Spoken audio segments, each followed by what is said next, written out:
what we're trying to do here is, and successfully, make a mechanism here that will remove the bezels off of these Veglia gauges. Now, it happens that if we point down in here, you can see that the edge is so tiny, and the amount of space to get underneath that edge is very limited.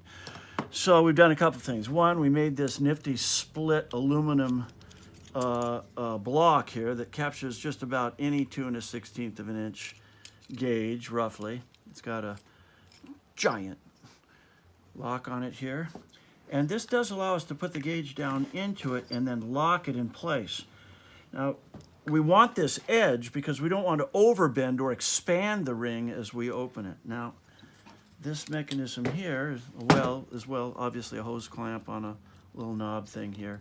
We've silver brazed a little mechanism to it here. This will work either way depending on what is most appropriate for the gauge. We bring this down. I don't lock this. I start out by locking it tight, and then I back off a little because I want it to crawl around.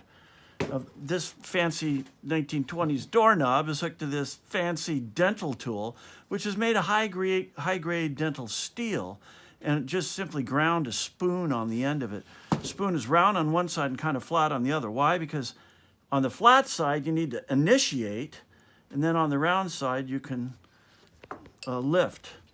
Now, admittedly, just like everybody else, you have to have a starting point.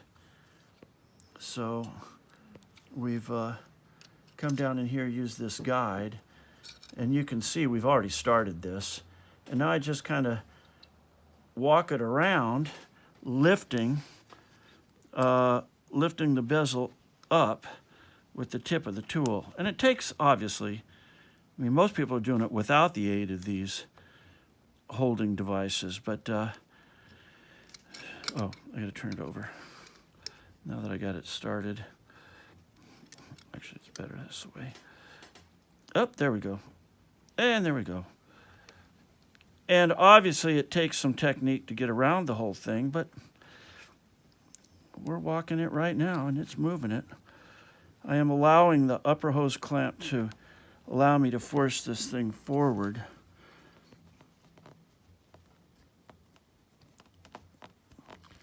Anyway, rather than belabor the video, we just went around this entire gauge here.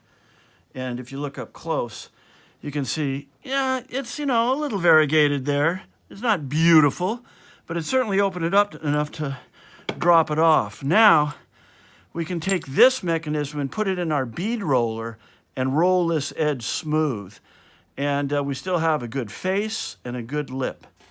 So that's my story, and I'm sticking to it.